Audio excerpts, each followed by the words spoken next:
Hello everyone, in this video we are going to discuss the types of research. Before going to start, let me inform you that this video is too long. You can use timestamp given in the description to skip the video or switch back. Before we start discussion, let us understand why do we need various types of research. So let us understand the need by two examples. Let's see case 1 where there was a tsunami, and after the tsunami I am studying the effect of it on the people in that area. In case 2, I have a kind of new drug that has been released in the market, and I am trying to understand the impact of the drug on the age group, says 5 to 15 years. Now, these two are different cases, and the methodology that I would use for case 1 and case 2 would be entirely different. Since in the case 1, there is something that has already happened and we are studying the impact after the event is over, we would be using a kind of ex post facto research. We will see what it means. In case 2, we are trying to do an experiment of a new drug that has been released on in an age group of 5 to 15 years, and hence we would be using a kind of experimental research. So, the approach or the methodology that I am using to study case 1 and case 2 is entirely different. So, it is important to understand the various types of research which should be applied where it is the integral part. For the sake of easily perceiving the concept of research, let us briefly classify research on various heads. Research may be classified as based on either purpose of research or the time required to accomplish the research, on the environment in which research is done on, or on the basis of some other similar factors. The basic type of research are as follows. Firstly, fundamental research and applied research. Secondly, descriptive research and analytical research. Thirdly, qualities of research and quantities of research, or conceptual research and empirical research. Let us look on each one in detail. Firstly, applied and fundamental research. Research can either be applied research or fundamental research. Fundamental research is also known as basic research or pure research. Fundamental research is mainly concerned with generalization and with the formulation of a theory. It is a research concerning principle or laws or rules. So, it is the advancement of the existing theory or a step towards formulating a new theory. Now, this kind of research is usually done in technical language. So, a person in a specific subject matter who is an expert in the subject matter can very well understand, but a common man cannot understand it. For example, if I do a basic research related to physics, a person from a physics background would be able to understand. But a person from a background of humanities may or might not be able to understand that.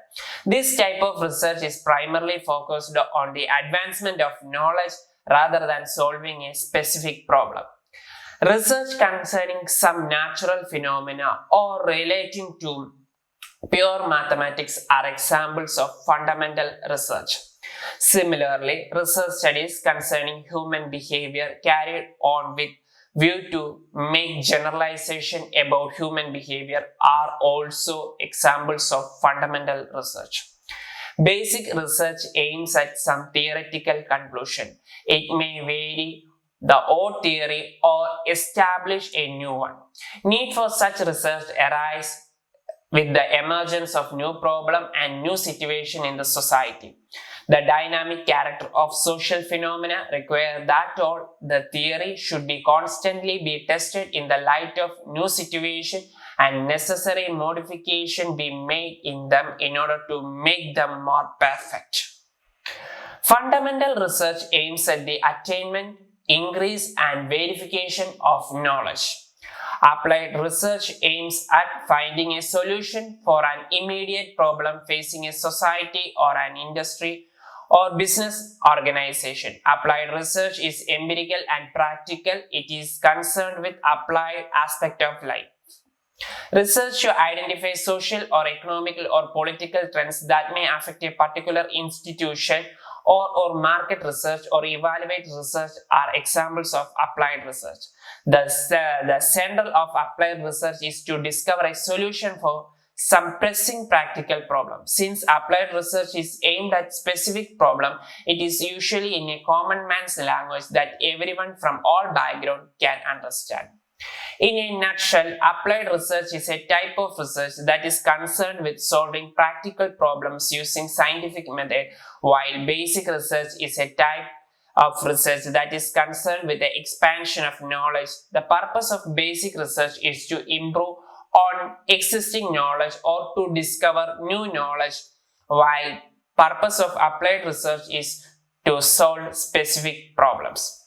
Now we can look descriptive research and analytical research.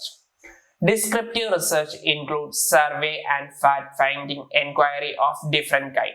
The major purpose of descriptive research is description of the state of affairs as it exists at present. The main characteristics of this method is that researcher has no control over the variable. He can only report what has happened or what is happening. For example, frequency of shopping, preference of the people or similar data. The methods of research utilized in descriptive research are survey methods of all kinds, including comparative and correlational methods. In analytical research, on the other hand, researcher has to use the fact or information already available and analyze these to make a critical evaluation of the material. Next is quantitative research and qualitative research. Now, as the name goes, quantitative works with data collection or numbers. Quantitative research is based on the measurement of quantity or amount. It is applicable to phenomena that can be expressed in terms of quantity. Qualitative research, on the other hand, is concerned with qualitative phenomena, that is, phenomena relating to involving quality or kind. Qualitative research is especially important in behavioral science, where the aim is to discover underlying motives of human behavior. Through such research, we can analyze the various factors which motivate people to behave in a particular manner or which make people like or dislike a particular thing. It may be stated, however, that to apply qualitative research in practice is relatively a difficult job, and therefore while doing such research, one should seek from experimental psychologists. Fourth one is conceptual research and empirical research. Conceptual research is that related to some abstract ideas or theory. It is generally used by philosophers and thinkers to develop new concepts or reinterrupt existing ones. On the other hand, empirical research relies on the experience or observation alone. Often without due regards for system and theory, it is data-based research coming up with conclusions which are capable of being verified by observation or experiment. We can also call it as experimental type of research. In empirical research, the researcher must first provide himself with a working hypothesis or guess as to the probable result. He then works to get enough facts or data to prove or disapprove his hypothesis. Empirical studies have a great potential for they lead to induction and deduction. In deduction method, basically says you have a generalization and then you have to look at this generalization and try to come to a specific conclusion. For instance, we all know that all the planets rotate around the sun. So we know that, right? All the planets rotate around the sun. If I give you a statement and tell you a new planet is added to the solar system with the name X. X is a new planet and you need to tell me something about X. For that, you need to research about X on the basis of fact that you have already know all planets rotate around the sun. You would conclude that X is a planet and therefore X also rotates around the sun or revolves around the sun. So this is known as deduction, where you have a generalization and then you try to come to a specific conclusion. On the other hand, induction. We take a specific scenario and we come to a generalization. Thus, researcher enable one to develop theories and principles and to arrive at a generalization. As research is based on observation and empirical evidence, it improves knowledge and understanding as well as decision-making skill and ability. Next, we can discuss research based on investigation. On the basis of methods of investigation, research may be classified under following heads: experimental research, ex post facto research, action research, field investigation, evaluation research, library research. Let us look on each one in detail. Firstly, experimental or laboratory research. Experimental research is based on experiment conducted in a laboratory. For example, research in physics is experimental. Experimental research is useful in social science also. The only problem in this type of research is to set up a social research laboratory and to create environmental condition. In management science too, laboratory research can produce result. Secondly, ex post facto research. This is the type of research which is based on analytical and scientific examination of relation between independent and dependent variable. This is an empirical and the researcher does not have any control over independent variable because they have already been manifested. Independent variable exists already and their relationship with independent variable is established in this type of research. For example, advertising expenditure is an independent variable while the sales value may be treated as dependent on the advertising expenditure. Thirdly, action research. Action research is the research a person conducts in order to enable him to achieve his purpose more efficiently or effectively. Action research is conducted through direct action. The action research consists of a number of phases like baseline survey, systematic action, periodical assessment, etc. A teacher should conduct action research to improve his own teaching. A school administrator conducts action research to improve his own teaching. Action research helps a researcher to learn how to solve problem objectively and to study its relationship and also to learn to apply its solution in practical life. It helps teachers, principals and examiners of educational institutions to improve their own methods and to remove their defect on the basis of changes taking place daily. Next is field investigation. Field experiments are conducted in real life situations, so the results obtained by this method are more realistic. This method is used not only in social science research but more extensively in managerial research. Next is evaluation research. This is the type of study which is made use of for the purpose of evaluating a project which has already been implemented or a work that already been carried out. Performance evaluation, job evaluation, program evaluation and review technique etc. are the examples of this research method. This is very useful method for the evaluation of actual operational efficiency. Next is library research. This is a type of research which is based on the data, documentation and material that are available in the library.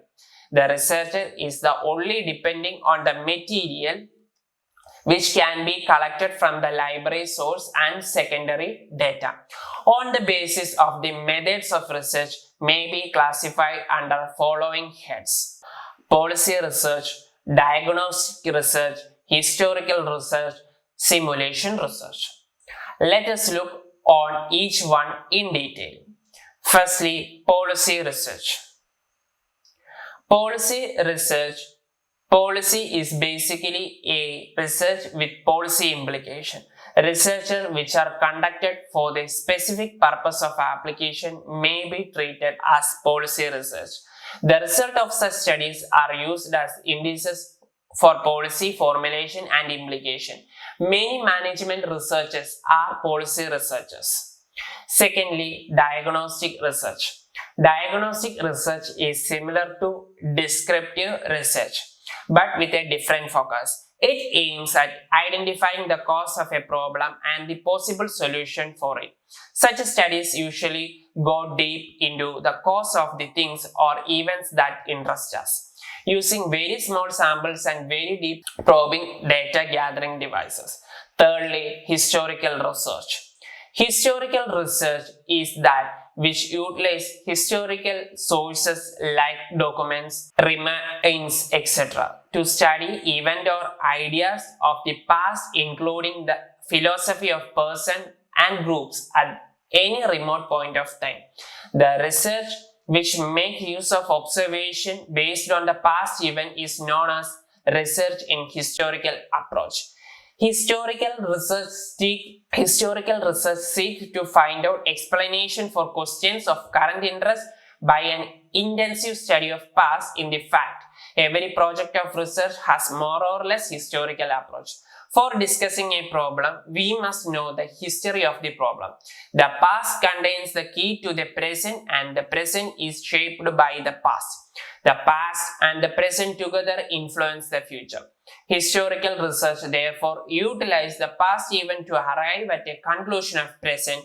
Historical research makes research possible in case of certain problem which would be otherwise have remained unexplored.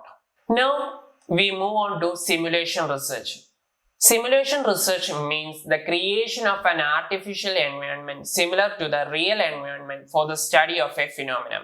Variables are studied within the artificial environment and conclusions are drawn. Lastly, other types of research. From the point of view of time, there are one-time research, longitudinal research, cross-sectional research. Let us look each one in detail. Firstly, one-time research is a kind of research that is carried out over a single time period. For example, population research. Longitudinal research. In longitudinal study, researchers repeatedly examine the same variable to detect any changes that might occur over a period of time. Research spread over a long period of time on a topic. The problem is studied over a consecutive period of time, whereas cross-sectional research may not provide definite information about the cause and effect relationship. This is because such studies offer a snapshot of single moment in time. They do not consider what happened before or after the snapshot is taken. The research may be exploratory or it may be formulative. The objective of exploratory research is the development of hypotheses rather than their testing. It is usually conducted to explore the research issue and is usually done when the alternative options are not clearly defined. It allows the researchers to explore the issues in detail. It is the initial research which forms the basics of more conclusive research. This type of research helps in determining the research design, sampling technique, and data collection methods. Exploratory research explores the research issues further and continue on secondary research. Therefore, exploratory research cannot provide a conclusive answer to the research problem, whereas formulative research studies are those with substantial structure and with a specific hypothesis to be tested. Formulative research aims at formulating problem for more precise investigation or for developing hypotheses. This type of research major emphasis on discovery of ideas and insight. Research can be classified on conclusion oriented and decision oriented. While doing conclusion oriented research, a researcher is free to pick up a problem, redesign the inquiry as he proceeds, and is prepared to conceptualize as he wishes. Decision-oriented research is always for the need of a decision maker, and the researcher in this case is not free to embark upon the research according to his own inclination. Operation research is an example of decision-oriented research since it is a scientific method of providing executive department with a quantitative basis for decision regarding operation under their control. Hope you understood about different types of research. Thank you for watching. Keep learning.